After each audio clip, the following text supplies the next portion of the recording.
Veuillez accueillir, s'il vous plaît, Éric Robitaille. Amuse-toi bien, là.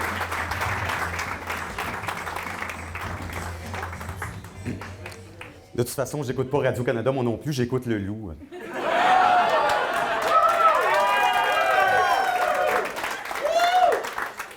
Juste avant de commencer le spectacle, il faut que je partage avec vous autres une petite anecdote parce que c'est plein d'humoristes québécois en coulisses. Puis ils m'ont demandé, Éric, pour vrai, le monde de l'Ontario, ils sont comment ces gens-là? Ben, je leur ai dit, voyons donc, le monde de l'Ontario, ils sont super sympathiques, ils sont fantastiques. Moi-même, ça fait 15 ans que je suis devenu un Ontarien et je n'ai honte à rien. Sauf qu'en même temps, j'y pense un petit peu puis je comprends pourquoi ils s'inquiètent parce que je me rappelle comment je pensais quand moi j'avais 15 ans puis que j'habitais la ville de Joliette au Québec, qui est une ville de séparatistes. Puis quand j'avais 15 ans, si on m'avait dit qu'un jour je deviendrais un Ontarien, que j'aurais eu honte! Wesh, un Ontarien! Et qu'on les aimait pas, eux autres, les maudits bâtards de tête carrée d'anglais de blocs ontariens. Alors, remarquez qu'il y avait une sorte de monde qu'on haïssait plus que les Ontariens à Joliette, c'était les Québécois qui allaient travailler en Ontario pour faire la pièce. Eux autres, on les appelait les vendus. On les appelait les assimilés. On les appelait les guidounes. Bien là, depuis 15 ans, la guidoune, c'est moi. Fait que c'est pour ça que quand je retourne à Joliette, je m'en vante pas trop d'être ontarien. Quand ils me demandent « Hey, Robitaille, ça fait 15 ans qu'on t'a pas vu, qu'est-ce que t'es devenu? » Bien, je leur dis « Écoutez, je travaille pour Radio-Canada, quelque part dans le nord, là, à Chibougamau. » Puis là, je le vois dans leur face qu'ils se disent « Radio-Canada à Chibougamau, il doit pas être bien bon. » Mais au moins, il n'est pas en Ontario, fait qu'il doit pas être si pire que ça. Fait que je me vante pas d'être ontarien à Joliette, mais je me vante d'être franco-ontarien. Et ça, je suis fier d'être franco-ontarien. Parce que pour moi, être franco-ontarien, c'est la preuve que je suis l'incarnation et même le prolongement de la théorie de l'évolution des espèces de Charles Darwin. Parce que moi, mes premiers ancêtres à moi, c'était des singes. Puis un jour, mes ancêtres singes ont évolué un tout petit peu. Ils sont devenus des Français de France. En fait, la plupart des scientifiques pensent que les Français de France sont en dessous des singes dans l'échelle de l'évolution. Sauf qu'un jour, mes ancêtres Français de France sont beaucoup évolués, puis ils sont devenus des Québécois. Puis moi, ben, j'ai juste évolué pas mal plus que les autres Québécois, puis je suis devenu franco-ontarien.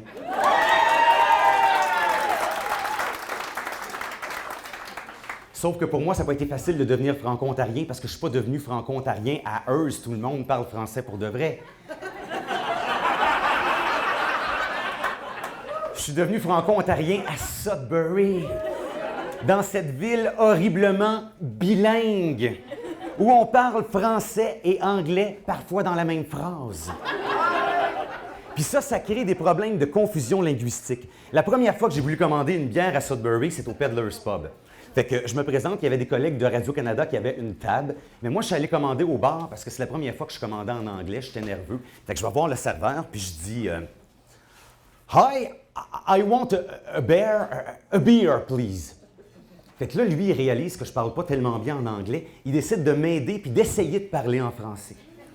Fait qu'il me dit « Ah, OK, tu veux un bière. Est-ce que tu as un tab? » Je regarde, mes collègues de Radio-Canada avaient une table. Fait que je dis « Oh yes, I have one. » Il me dit « Est-ce qu'il y a déjà des bières sur ton tab? » Je regarde, il y en avait 7-8. Je dis « Oh yes, there's 7 or 8. » Il me dit « OK, est-ce que tu veux payer right now pour les bières qui sont sur ton table? » Je dis hey, « Wow, I won't pay for all these beers. » Il dit « OK, mais qui va payer pour les bières qui sont sur ton table? » J'ai dit « Well, the people who drink the beer are gonna pay for their own beer. » Là, il me dit « Oh, usually, habituellement, si un bière est sur ton table, il faut que tu payes pour ton bière. » J'ai dit « Ah ben sacrément, c'est pas de même que ça se passe au Québec, mon grand. » Ça confirmait ce qu'on m'avait toujours dit sur les Ontariens, une bande de crosseurs. Ils voulaient me fourrer, ils voulaient nous faire charger, ils voulaient nous charger 8 fois pour la même bière. OK. Une des facettes du problème, c'est que je parle mal anglais. Je ne sais jamais comment prononcer les mots. Puis ça, quand tu travailles à Radio-Canada, c'est un problème parce que si tu dis des niaiseries, il y a bien du monde qui t'entend. Moins coolou, là, mais bien du monde quand même.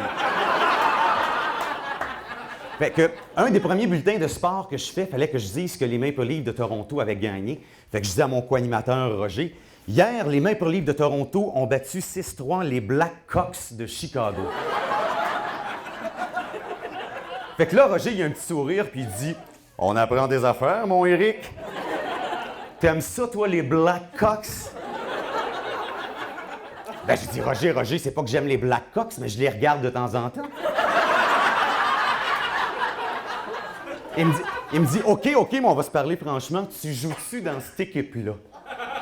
Ben, je dis, voyons donc, Roger, je joue pas avec les Blackhawks. Je les regarde, c'est tout.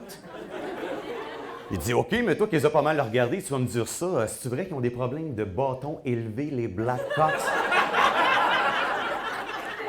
Ben, je dis oui, Roger, c'est vrai que ça joue pas mal cochon, les Blackhawks. Roger, il riait, la réalisatrice riait, tout le monde riait. Hey, les Franco-Ontariens sont pas mal snoraux. Moi, il y a une chose qui me trouble avec les Franco-Ontariens, c'est que les Franco-Ontariens jouissent tout le temps. Et ils jouissent de tout. Un Franco-Ontarien, ça jouit de son repas, ça jouit de sa journée. Moi, les premières entrevues que je faisais à Radio-Canada, il y avait des madames à la fin de l'entrevue qui me disaient « Oh, Monsieur Robitaille, j'ai tellement joui de notre entrevue! » Et c'est des femmes à qui j'avais même pas touché. Là-dessus, j'ai fini par comprendre que c'est les Franco-Ontariens qui ont raison. On peut jouir de la vie. Enjoy. C'est juste que moi, je viens du Québec. Puis au Québec, quand on jouit, c'est sexuel. Les Québécois, si c'est pas sexuel, ils jouissent pas. Les Québécois, c'est la société distincte de la jouissance. Hey, c'est même dans leur charte des valeurs. Tant que la jouissance n'est pas trop ostentatoire, il n'y a pas de problème. Je vous dis ça parce qu'à un moment donné, je suis allé au restaurant chez Stella, au centre-ville, puis là, j'ai rencontré Fern Bourque. Puis ça, c'est une autre chose qui m'achale avec les Franco-Ontariens. Vous anglicisez vos prénoms. Vous vous appelez Fern Bourque. Vous vous appelez Bert Lapalme. Vous vous appelez Steph Paquette. C'est pas beau! Des fois, ça peut être pire que ça. Moi, j'ai un ami, c'est le recteur de l'université de Hearst, il s'appelle Pierre Ouellette. Il y a 4 ans, il m'appelle, il me dit « Éric, on va avoir un garçon, c'est notre premier, on va le prénommer Mathias. » Je dis « Es-tu fou, Pierre? Fais pas ça à cet enfant-là, voyons donc. Mathias Ouellette à Capus-Kissing. Dans le cours d'école, ce petit gars-là, il va se faire appeler Matt Ouellette.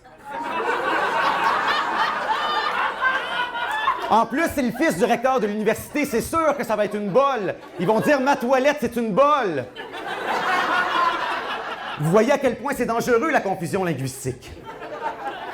Tout ça pour dire que je rencontre Fern Bourque, pompier, musclé, baraqué, en uniforme. Puis là, il me reconnaît, fait qu'il dit « Éric, prends le poisson. » Fait que moi, je prends le poisson. Je commence à manger, Fern se lève. Puis là, de toute sa masculinité, de toute sa virilité, il s'approche de moi. Puis là, il s'approche très, très près de mon visage. Puis là, en me regardant droit dans les yeux, il me dit « Envoie mon gars, jouis, tant que tu peux. » Hey, déjà que la confusion linguistique, c'est pas mal torieux, mais ajouter à ça de l'ambiguïté sexuelle, c'est l'enfer. Et je vais terminer avec ceci. C'est encore pire quand ça arrive avec ta blonde. Parce que moi, ma blonde, c'est une vraie franco-ontarienne de Chelmsford. Quand elle parle français, elle est super bonne, mais des fois, sur le sens de certaines expressions, une expression veut dire une chose pour elle, puis le contraire pour moi. Par exemple, on parlait de questions de moralité. Ma blonde, elle me dit « Chérie, tu dois savoir que sur certaines positions, je peux être très, très, très anal. » Moi, je dis « Oh, ouais! » Parce qu'au Québec, quand une fille te dit que dans certaines positions, elle est anale, c'est une invitation à explorer des sentiers sauvages et secrets. Bien, à Sudbury, c'est exactement le contraire. Si la fille te dit que sur certaines positions, elle est anale, ça veut dire non seulement que le sentier sauvage y est fermé, mais il y a des gardiens de la faune qui t'attendent avec un gun si tu essaies de t'en approcher. Alors, en terminant, un conseil pour mes amis humoristes du Québec. Si votre fantasme ce soir, c'est de repartir à votre hôtel avec une fille de Sudbury, puis qu'elle vous dit que sur certaines positions, elle est plutôt anale, agissez pas en trou de cul. Respectez la différence culturelle franco-ontarienne.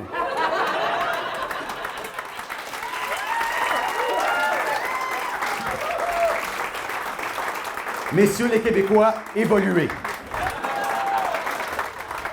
job, brother.